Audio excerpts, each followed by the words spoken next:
English Bible Numbers 13:15. The Lord said to Moses, "Send some men to explore the land of Canaan, which I am giving to the Israelites. From each ancestral tribe send one of its leaders." So at the Lord's command Moses sent them out from the desert of Paran. All of them were leaders of the Israelites. These are their names: from the tribe of Reuben, Shammua son of Zakur. From the tribe of Simeon, Shaphat son of Hori. From the tribe of Judah, Caleb son of Jephunneh. From the tribe of Issachar, Igal son of Joseph. From the tribe of Ephraim, Hoshea son of Nun. From the tribe of Benjamin, Palti son of Raphu. From the tribe of Zebulun, Gadiel son of Sodi. From the tribe of Manasseh, a tribe of Joseph, Gadi son of Susi. From the tribe of Dan, Amiel son of Jamali. From the tribe of Asher, Sethur son of Michael. From the tribe of Naphtali, Nabi son of Vophshi. From the tribe of Gad, Gul son of Maki.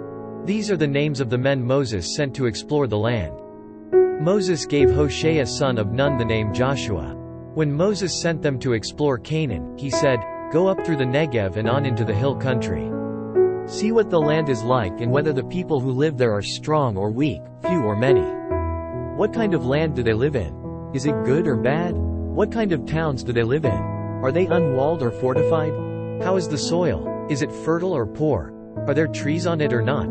Do your best to bring back some of the fruit of the land." It was the season for the first ripe grapes. So they went up and explored the land from the desert of Zin as far as Rehob, toward Labo-Hamath. They went up through the Negev and came to Hebron, where Ahiman, Sheshai and Talmai, the descendants of Anak, lived. Hebron had been built 7 years before Zoan in Egypt. When they reached the valley of Eshel, they cut off a branch bearing a single cluster of grapes. 2 of them carried it on a pole between them, along with some pomegranates and figs. That place was called the Valley of Eshel because of the cluster of grapes the Israelites cut off there. At the end of 40 days they returned from exploring the land. They came back to Moses and Aaron and the whole Israelite community at Kadesh in the desert of Paran.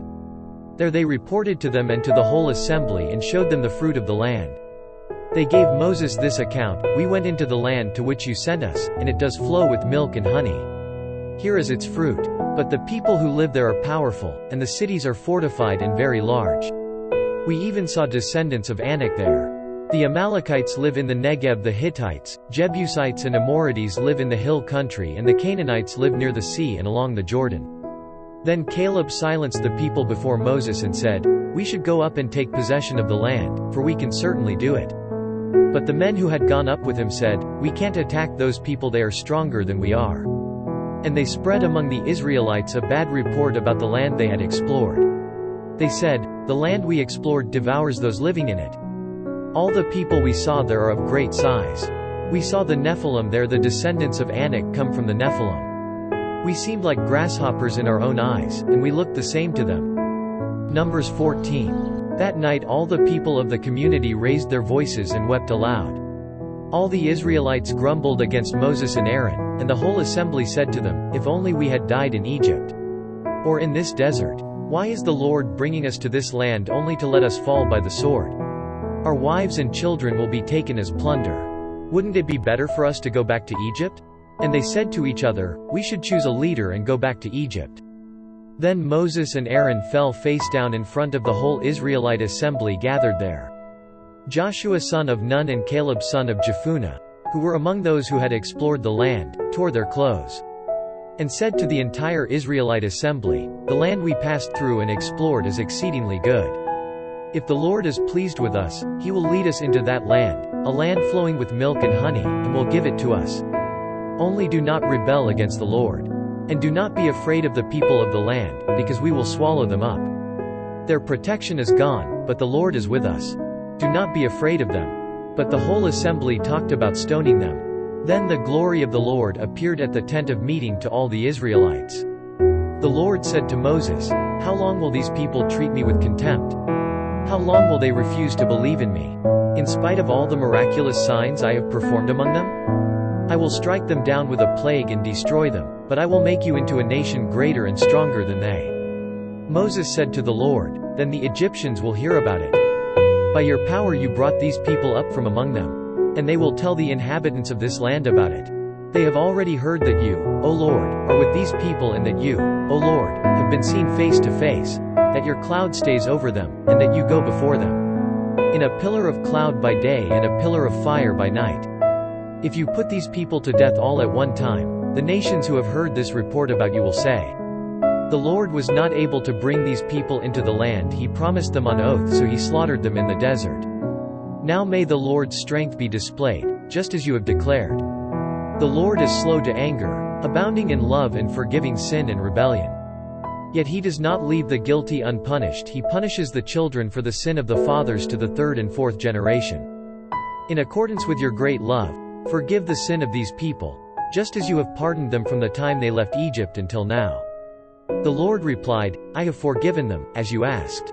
Nevertheless, as surely as I live and as surely as the glory of the Lord fills the whole earth, not one of the men who saw my glory and the miraculous signs I performed in Egypt and in the desert, but who disobeyed me and tested me 10 times. Not one of them will ever see the land I promised on oath to their forefathers. No one who has treated me with contempt will ever see it. But because my servant Caleb has a different spirit and follows me wholeheartedly, I will bring him into the land he went to, and his descendants will inherit it. Since the Amalekites and Canaanites are living in the valleys, turn back tomorrow and set out toward the desert along the route to the Red Sea. The Lord said to Moses and Aaron, how long will this wicked community grumble against me? I have heard the complaints of these grumbling Israelites. So tell them, as surely as I live, declares the Lord, I will do to you the very things I heard you say. In this desert your bodies will fall. Every one of you 20 years old or more who was counted in the census and who has grumbled against me.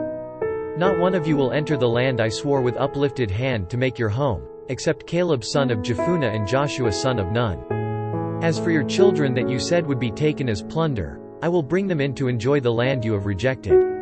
But your bodies will fall in this desert. Your children will be shepherds here for 40 years, suffering for your unfaithfulness, until the last of your bodies lies in the desert. For 40 years, 1 year for each of the 40 days you explored the land, you will suffer for your sins and know what it is like to have me against you. I, the Lord, have spoken, and I will surely do these things to this whole wicked community, which has banded together against me. They will meet their end in this desert, here they will die. So the men Moses had sent to explore the land, who returned and made the whole community grumble against him by spreading a bad report about it.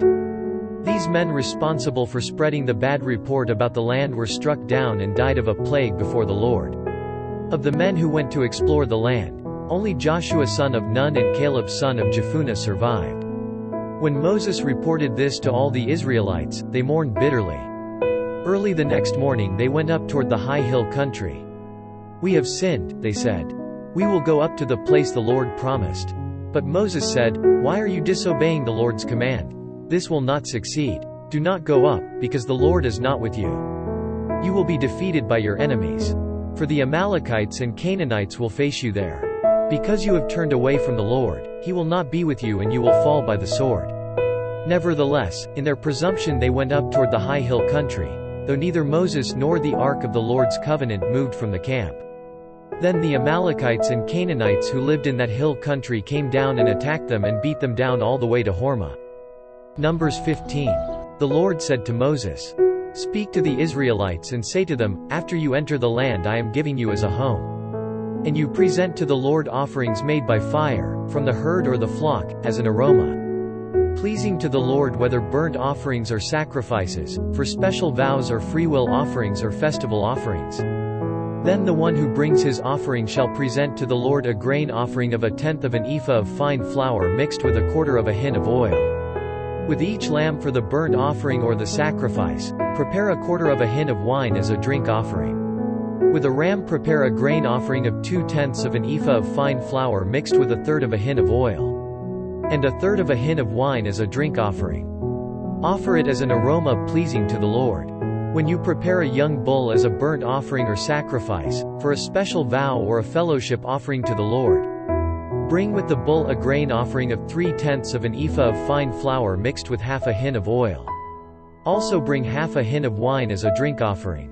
It will be an offering made by fire, an aroma pleasing to the Lord. Each bull or ram, each lamb or young goat, is to be prepared in this manner. Do this for each one, for as many as you prepare. Everyone who is native-born must do these things in this way when he brings an offering made by fire as an aroma pleasing to the Lord. For the generations to come, whenever an alien or anyone else living among you presents an offering made by fire as an aroma pleasing to the Lord, he must do exactly as you do. The community is to have the same rules for you and for the alien living among you. This is a lasting ordinance for the generations to come. You and the alien shall be the same before the Lord. The same laws and regulations will apply both to you and to the alien living among you. The Lord said to Moses, "Speak to the Israelites and say to them, when you enter the land to which I am taking you, and you eat the food of the land, present a portion as an offering to the Lord. Present a cake from the first of your ground meal and present it as an offering from the threshing floor. Throughout the generations to come you are to give this offering to the Lord from the first of your ground meal. Now if you unintentionally fail to keep any of these commands the Lord gave Moses, any of the Lord's commands to you through him, from the day the Lord gave them and continuing through the generations to come, and if this is done unintentionally without the community being aware of it, then the whole community is to offer a young bull for a burnt offering as an aroma pleasing to the Lord, along with its prescribed grain offering and drink offering, and a male goat for a sin offering. The priest is to make atonement for the whole Israelite community, and they will be forgiven, for it was not intentional. And they have brought to the Lord for their wrong an offering made by fire and a sin offering. The whole Israelite community and the aliens living among them will be forgiven, because all the people were involved in the unintentional wrong. But if just one person sins unintentionally, he must bring a year-old female goat for a sin offering. The priest is to make atonement before the Lord for the one who erred by sinning unintentionally, and when atonement has been made for him, he will be forgiven.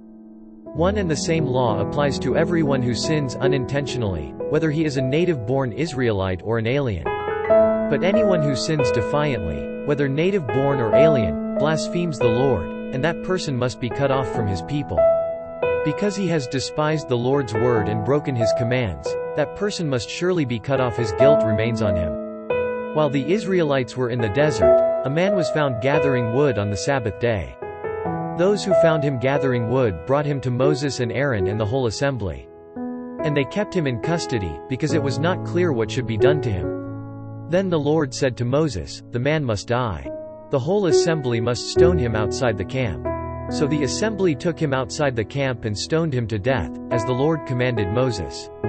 The Lord said to Moses, "Speak to the Israelites and say to them, throughout the generations to come, you are to make tassels on the corners of your garments, with a blue cord on each tassel. You will have these tassels to look at, and so you will remember all the commands of the Lord, that you may obey them and not prostitute yourselves by going after the lusts of your own hearts and eyes. Then you will remember to obey all my commands and will be consecrated to your God. I am the Lord your God, who brought you out of Egypt to be your God. I am the Lord your God.